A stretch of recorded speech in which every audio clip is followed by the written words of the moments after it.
Cambuur docht tjen Emmen wat het een week eerder tjen FC Zwolle net die. Scherp starten en boven dat effectief maar de kansen omspringen. Dat resulteert binnen een kwartier in een 2-0 vastsprong. De eerste goal valt na 7 minuten en komt op naam van Sandor van der Heijden. Het is Erik Weg die er maar een goede sliding goed tussen zit. En Van der Heijden wakkert het beheerst aan.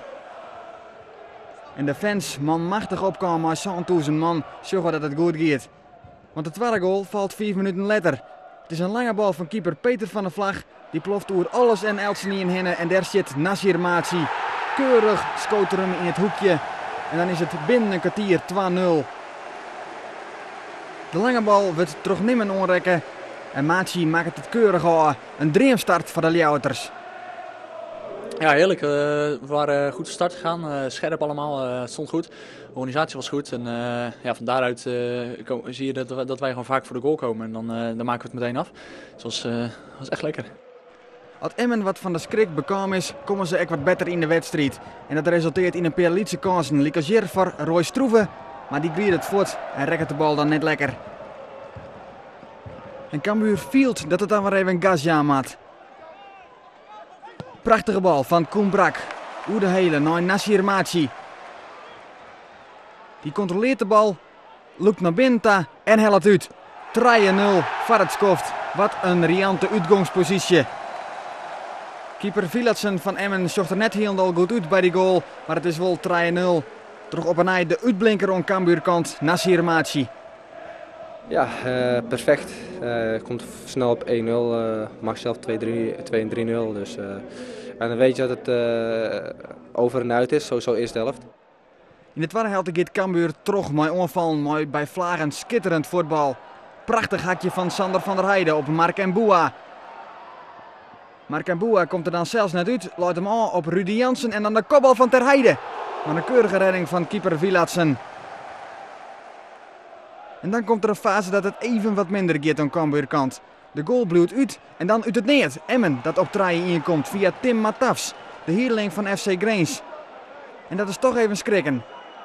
Die moet die jongens uit Emmen niet het gevoel geven dat hier wat te halen valt. En, ja, daarom was het gewoon heel erg belangrijk dat we de tweede helft gewoon heel scherp begonnen. En, ja, helaas valt die 3-1, maar we maken ook wel weer snel weer 4-1. Want Cambuur liet hem net van de wies brengen. Want 4 minuten later is het toch weer 4-1. Prachtig hakje op een nijf van der Heijden. En Guit, die maakt het al 4-1 en dan is de wedstrijd beslikken. Je maakt hem zelf. En dus een hele belangrijke goal, want het helpt je even over dat dode punt heen in die tweede helft. Ja, op het juiste moment ook. Dus ja, voor mezelf ook lekker. Ik was goed voor de goal. Kopt de bal door op Van der Heijden. Die geeft weer zo'n fantastisch hakje. En ik kon hem gelukkig zelf afmaken door de benen, want had ik hem niet gemaakt en dat Ruud ter Heijden volgens mij verrot scholden. Die stond voor de goal vrij, maar hij ging er lekker in. En dat is precies op het goede moment de 4-1. En dan ging Cambuur vrij uit voetballen en docht dat dan ook. Maar prachtig van Licagier. Combinaties tussen Mark Mboua en Van der Heijden. Van der Heijden werverom op Mark Mboua. Mboua luidt hem dan werverom op Van der Heijden. En dat schot wordt dan kreken. Van der Heijden kinderen luidje, want dit is geniertje voor de voetballeefhouwer. En die 5e goal van Cambuur kan net uitbluwen. Want de combinaties tussen de Cambuurspelers binnen bij Vlagen geweldig. Licagier 1 keer uitje en dan is het Koen Brak onder de rechterkant die het voortstuurd wordt. Die had een knappe voorzet in huis en daar zit Ruud ter Heijden, 4-1. Eerder dit seizoen scoorde hij Ekkeltje, Veendam en Zwolle. En dit is dus zijn derde goal van de competitie. Prima voorzet van Brak. En ter Heijden hoeft alleen de holle er maar te zetten.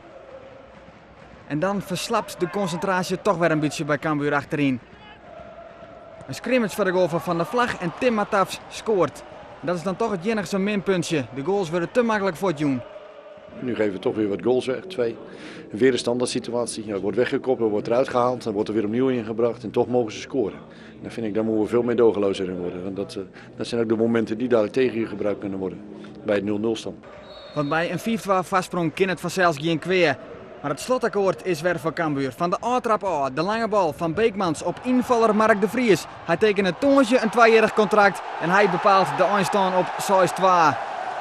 En hij liet dus voortdurend zien waarom hij naar Cambuur helle is. Goalsmaatje. Een prachtige goal en dus ook een mooi debuut voor Mark de Vries. En dan kan het feestje vierd worden in Ljouwert, want de 100.000 mensen stenen op de banken. Een steende ovatie voor Cambuur dat mooi 6-2 wint. En tot slot, je bent ook weer de nieuwe koploper. Ja, ik ga voorlopig het weekend weer even teletext aanzetten en dan genieten. Maar op naar volgende week en dan Den Bosch pakken thuis.